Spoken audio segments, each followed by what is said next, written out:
His life involved a fair bit of travel for someone who had The non-shits. the non-shits, the lack of purges. the chronic.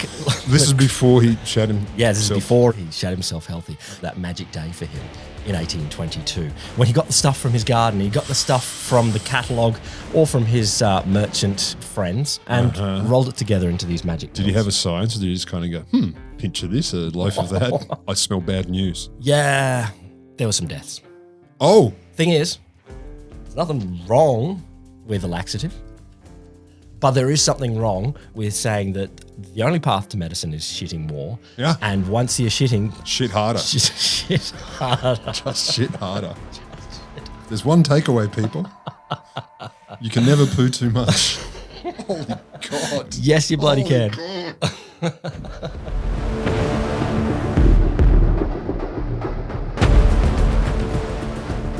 James Morrison was probably pretty legitimately frustrated. He described it that it had been 35 years of inexpressible suffering. So he described it, but it was inexpressible.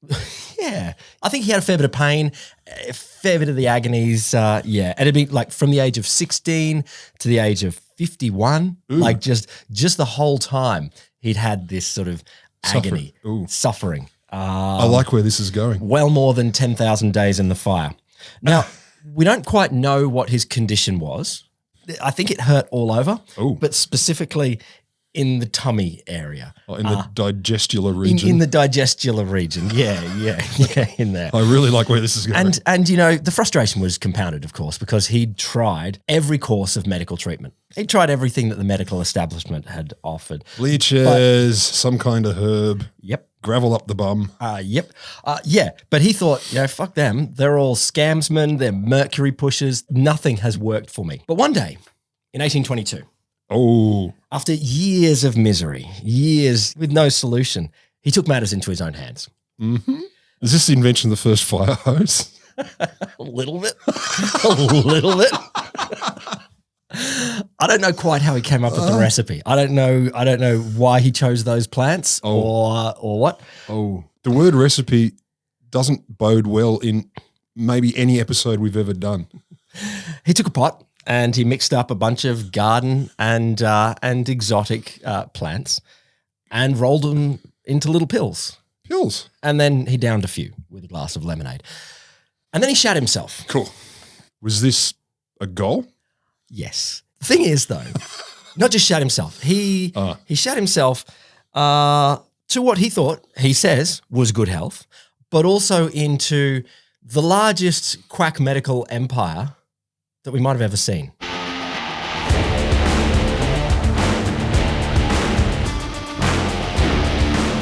Welcome to The Wholesome Show. The podcast that purges the bad science so we can hold on to the good. I'm Will Grant. I am Purge Lamberts. I love a purge. Don't you love a purge? I do. Don't you finish a purge and you go, oh, fuck, that was worth it? I just feel like I've exercised. Look, yeah. No one is against it. I mean, it's part of nature. It's a thing we got to do. I don't know, and we should talk about it. Oh, we are. Yeah. Well, this guy loved to purge more than most. He more than just about anyone. It's fair to say you can love a purge too much. I've heard rumours. So who was James Morison? Born in the small village of Bogney in Aberdeenshire in 1770. Bogney. He was the son of the local lord, Laird Alexander Morrison, and he went to university. So off he went to Aberdeen University, and then he went really quite international after this. He seems to have So he went to England? No. For the times, he was a pretty international living gent. His life involved a fair bit of travel for someone who had tummy. The non-shits. The non-shits. The lack of purges. The chronic. This is before he shat himself. Yeah, this is before healthy. He shat himself healthy. To be fair, that makes anyone angry. Totally. I am with that. Nothing worked. He tried, everything that the medical people had said. And then we come to that magic day for him in 1822 when he got the stuff from his garden. He got the stuff from the catalogue or from his merchant friends and rolled it together into these magic pills. Did he have a science, or did he just kind of go, pinch of this, a loaf of that? So, okay, what was in his pills? Like many poisons. Now, he kept the recipe secret for quite a long time. Smart. And I've seen a couple of different descriptions, but these are the things that we know likely to be in there.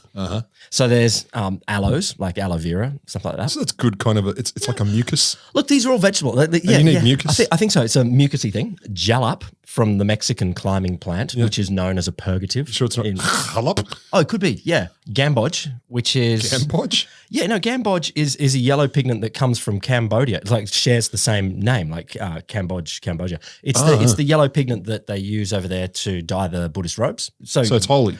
Yeah, mystical holy element. and yellow. So I don't know. Colocinth, which is another climbing plant with fruit sometimes called the bitter apple. Yay. Cream of tartar. Cream of tartar? Cream of tartar. It's a byproduct of winemaking. It's a thing people use in baking soda and stuff like that. Not it's the like, shit from your teeth. No. Because that would be horrible. No. Myrrh. Our favourite ingredient with a flavour like myrrh. Well, I looked it up. It's a gum resin from a tree in the Near East. So Near East, not the Far East. And then a bit of rhubarb. Obviously, in flavour and colour. Yeah, exactly. So, and now he would call these later Morrison's vegetable universal medicine. Not Morrison's poo pills. So, yeah. After taking the pills shake. and shitting himself happy, he developed a theory of what was going on. And he published. So he did stop shitting though, because like a lot of biology, there's a curve, and at the top of the curve, things are great, but when it increases again, you can imagine shitting, horrible, better, happy. Please stop. No. He does not believe that the curve ends. It's a straight line to more and more joy, infinity poo joy. He quite literally believed the curve kept going up. Just basic physics. There's only so much in it. Okay. So he published his theory in a book. Yep. And sorry to every other 18th century book title ever. We have a winner? We've got a winner. We've got a winner. Should I sit down? Probably. So first of all, the first bit of the title was his name. He called it Morrisoniana. So after himself, he's like, this is the thoughts from me. It's Morrisoniana. Yeah, it's the Ania of me. Okay.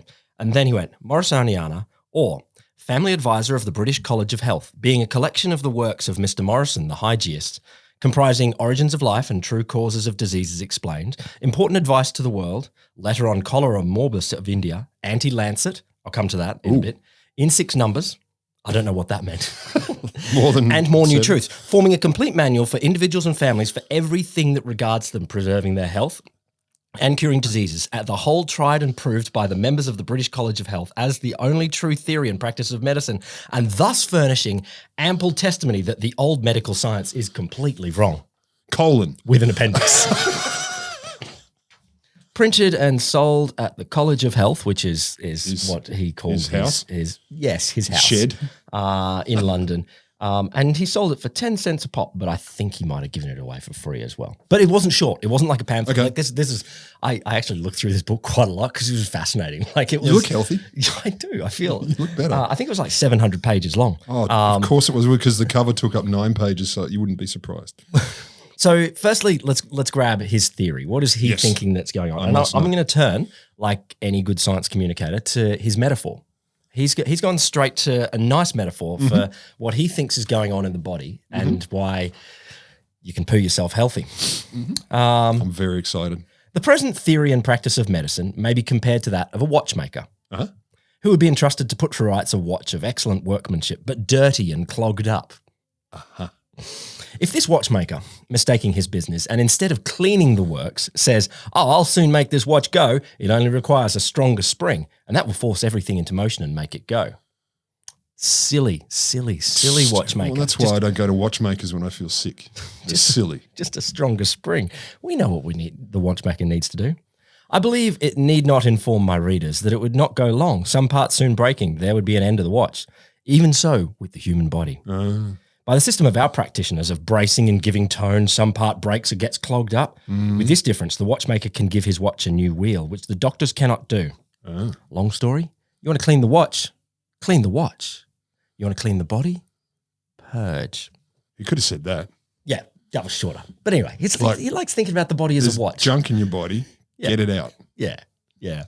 His theory was that impurities, dirt, bad blood, that was the cause of literally everything. Literally everything going wrong. Impurities and bad blood. So I looked at his table of contents, and it's wild. He's got Every single like malady that you can think of: consumption, fainting, ossification of the heart, whooping cough, teething, vomiting, blisters, or anything, anything. Ruddy complexion, measles, syphilis, all of them fixed by the vegetable universal medicine. Of course. When these diseases are raging, parents should always anticipate and give to their children the universal medicine. Yes. And not wait till the diseases attack them. No. Suppose the child or young person should not catch the disorder, you'll nevertheless have improved his state of health. This is what I do with most medicines. I take them anyway, just in case. Take them anyway. I got antibiotics, painkillers. I take kind of heart medicine. I take diabetic. I take it all, just in case. Like this. But if your child does catch the smallpox, the disease will thereby be rendered much slighter and more innocent. Right. Because the body is clear and purified. A disease cannot take much effect. Yeah, but look, I mean, in his defense, it's no surprise, and we still have it today. If you are pure, you can't get ill. Oh, yes. And yes. Turns out, not 100% true. It's almost like, spoiler, this guy's a quack. What? And I had such hopes. And his ways of thinking might be alive today. If your singing voice is not quite as good as you might hope it might be, yes, shitting yourself won't make it perfect, but guaranteed it will make it more agreeable. You will have a more agreeable voice. Purging is the only thing that can purify and improve the organs of speech and restore them to their natural melody. Oh, not only does it improve them, it's the only thing. It's the only thing. It's the only thing. So you won't necessarily sing better, but you'll be more in tune. Mm-hmm. Or something, it will improve the organs of the speech. They're better. They won't have any more impurities. They'll lead to betterness. They'll be embedded. Okay. Sudden death. The problem with that is, once it's happened, it's hard to take the pill. We're talking prophylactic, I assume. Otherwise, I think his thinking's broken. Well, he's quite clear on that. He does not believe in miracles. He's not a miracle. No. Once penetrated with the sane idea of the human body, the reader will easily comprehend that all sudden death must proceed from a previously neglected state of body. When disease is so far advanced, it's too late. Prevention is the true prudence. Yes. I'm no advocate for miracles, nor do I prescribe specifics, but the vegetable universal medicine would prevent many a sudden death. If taken only 6 hours before, the dose should be large. So I like a precise measure too. Yeah, just have a large dose. But take lots. He's like, he's looking at people dying suddenly, not pooing enough. People who can't sing, not pooing enough. Not pooing enough. People who have whooping cough, people who can't get a job. Oh yeah, it's syphilis. Problems socializing. Anything. It's wild how many things. He even went early. This is well before eugenics, but he had a section called Perfecting the Human Race. White pooing. I don't think he didn't actually.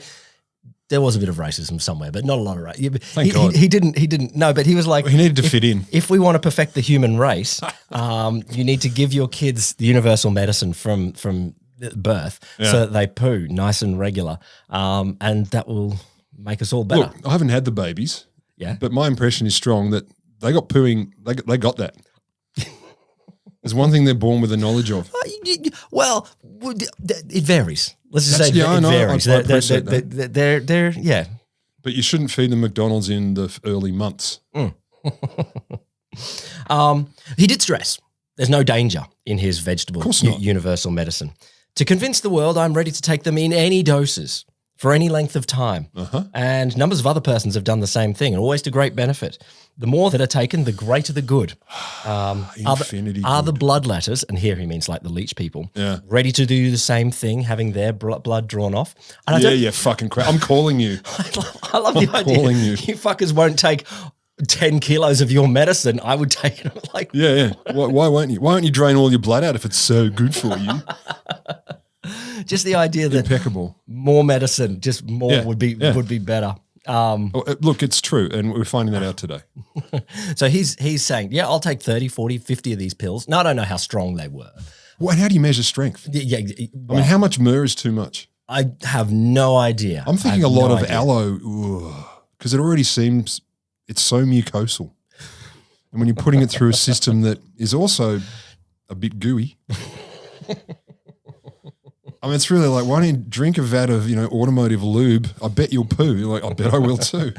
One of the things I loved is a lot of people might be worried at this. Maybe you could be pooing too much. No. But who are these naysayers? He was like, no. Like, ignore the people that frighten you about super purgation. Super purgation. I haven't got the shits. I'm super purgating. This is his opinion on diarrhea. The diarrhea is, as everyone knows, a natural purging and has most salutary effects. It should never be stopped. On the contrary, one will do well to assist it by taking the universal medicine, as effectually to carry off the morbid humours. That's what I do. If I got diarrhea, strong black coffee. What you want to do is just more shit. Double down. More shit. And whatever you do, don't take too many fluids in because they bring poisons. He deeply believes diarrhea is sort of is the body doing the good thing. Look, he's not wrong. It has a purpose. Yeah, absolutely. But he's like, this is the path to nirvana, the path to the perfection of the human race. The squirty poos and lots of it. The idea that's like, oh God, I got diarrhea. What I need is more. Incomprehensible. It's a brave person that takes a strong laxative in the middle of some diarrhea. But I guess you're empty. Maybe he loves the feeling of empty. Maybe look, having you've had a colonoscopy, right? I'm sorry to out you on air, but all right. And the preparation for that is very cleansing. Yeah, no doubt. And you feel 9 kilos lighter on average. But do you want that every day? Maybe Morrison is like every day. How good would your singing voice be? Squirt yourself empty. You would be tra-la-la. The important thing is when you're on the throne, you should get to the point where you can't tell whether it's coming from the front or the back. That means purity. That's dreadful. Any person that comes up with a quack theory, it's just one thing. Yeah. But you got to push it. Yes. You got to make your empire. So I said Morrison made a discovery in 1822. He enjoyed it, apparently. And I don't know quite how it happened. I think there's something here where like his friends got in on it. They were like, let's have a poo party. let's all, but it wasn't instant. Okay. So it was 3 years before he was like, all right, maybe I should sell this stuff. Yes. So a few years. Yeah, 3 years. So 1825. Wow. So he's keeping it to himself or to his friends. But it seemed one of those businesses where he's like, he didn't decide instantly, all right, I've crapped my dax, I can sing better and I'm healthy. Everyone's going to want this. No, it took a few years. And I assume it was a little bit of friends saying, oh, give me some of your poo pills. By 1825, he set himself up as a vendor of the vegetable universal medicine in the 2 strengths, pill number 1 and pill number 2. And at that point, they took off. Which is stronger, 1 or 2? Number 2 is the stronger one. Number 2's.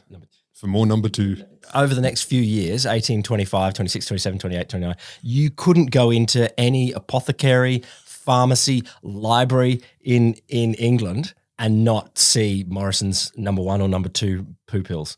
Library. Yeah, library. While you're here, why not take a dump? Book. I don't know. But apparently it's ads everywhere. Ads all over the place. Like a lot of them were kind of these really quite glossy cartoon style ads, mostly demonizing the medical establishment. Obviously. Which, seems a thing that modern quacks still do. They'd paint the medical establishment as, the mercury pushers or the bloodletters or something like that. Okay. And, here's one where, there's the bad medical establishment tending to your tree, being your body. And they're all cutting it down and putting mercury in it and stuff like that, hanging off the branches and shit. And it doesn't look well. No, it looks twisted and bare. Whereas this tree has done a lot of pooing. Look at it. It veritably glows with green health. Look at all of those gents looking at how... Standing around pointing at it with admiration. That's a majestic tree. I have nothing to do here. So why be a doctor? So you'll feel like the tree after you've purged. I do like the idea of the medical establishment climbing trees in top hats and spats. I think that's great. Next time I climb a tree, top hat. That's what I'm going to do. And that's when he set up his fancy headquarters in London called the British College of Health, which again, it's like... It's doing a lot of heavy lifting. Well, but it's also the use of names that sound legit. I think quacks have been doing it for quite a long time. Are still doing. But despite Morrison's belief that you could take 10, 20, 30, 40 of the pills without any ill effects. I smell bad news. Yeah, there were some deaths. Oh, were they sudden? One case was a 15-year-old girl who died in horrible distress in consequence of taking the pills. We don't have more of that story. Christ. But there was a more publicised incident, and this is the one that just, oh, Jesus Christ, 1836. So Morrison sort of sold the pills to agents, and then the agents would on-sell them, I think pretending to be doctors. So Robert Salmon, he had administered over 1,000 pills over the course of 20 days. To one person? Great. Captain John Mackenzie. Now, here's the thing. Captain John Mackenzie was suffering knee pain and desperate for any sort of relief. What you need is Mackenzie, a good turd. You need to turd more. What the fuck? So they're not even trying. They're just like literally anything that empties. If body feel bad, get stuff out. Yeah. Okay. And see, the thing is, a bunch of Morrison's ads at the time had said things like, to those taking Morrison's pills, we say, do not stop taking them when you feel worse. Rather, increase the doses. Yes. You must feel worse when the medicine begins to act upon the foul, acrimonious humours of the body, which have often been left to fix themselves. You got to push on through when the pain comes. And I just so they should be called Morrison's double downs. Oh, but you can see this in modern quacks as well. It's like, oh no, that's it working when you're getting sicker, and it's like, oh, this is when you're bad. This is I got no problem with people taking laxative and taking do what you want. Enjoy yourself. That's all fine. But going to the point where you're going, oh no, you're feeling worse. Let's take more of the pills and more of the laxative. It's up there with the whole spiritual thing too. Oh no, the reason you didn't pray it away is because you didn't believe hard enough. Exactly. So this guy, like, he increased the doses and he was taking like 72 pills on the day before he died. And it's like, and he didn't die well. No. There were a bunch more deaths. I'm assuming a lot of it would have just been straight up dehydration. Although That's also, if this is highly fibrous, I don't know what some of the ingredients, or any really of the ingredients can mean. But if it's a lot of fiber, you bloat like a maniac, which is agonizing. Could well. I look. No, not a fan. More is not always better. No. So I mean, with drinking, obviously, yes, and drugs, yes, but with this, no. Those deaths both came before the courts.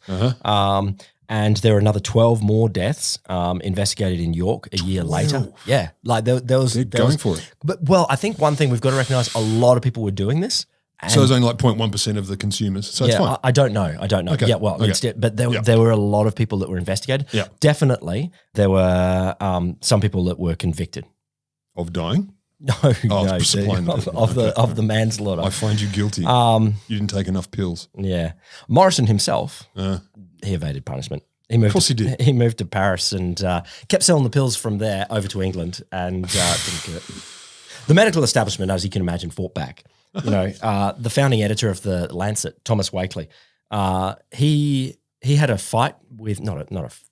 Come here, fucker. But he fought Morrison for decades and Morrison's pills, publishing lots of articles on how bad they were and how ineffective they were. Other physicians joined in. There's a bunch of cartoons as well. People were lampooning things because lampooning.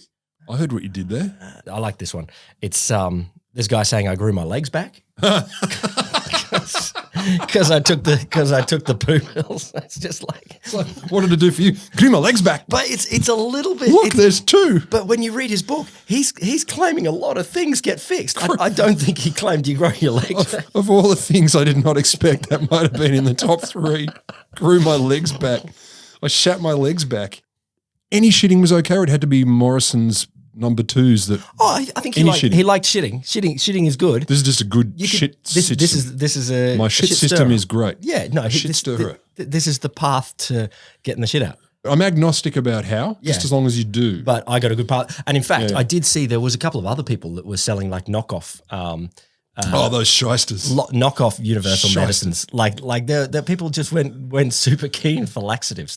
Despite the medical establishment, the pills continued to be sold. He made heaps of money.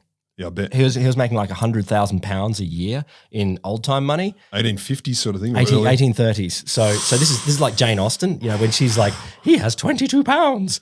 My God, marry him. Have 9 babies. And shit. It's like he's rich. Yeah. I think that might translate into like £3 to £5 million a year. Surely. Now. So it's in that sort of amount. £100,000 a year now would make people happy. Oh, absolutely. Absolutely. People, yeah.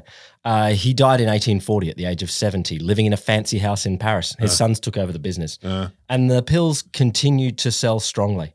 In the decade after his death, another 828 million pills were sold and 1.5 million given away to the poor. Yes. That's what they need. Your problem is you don't shit enough. And I don't have full records here, but there's ads produced in Chinese and Arabic and many other European languages. So it seems like they're pushing them all over the world. Wow. In 1925, when the company celebrated its centenary, it was still a family firm being run by a descendant of the Morrisons.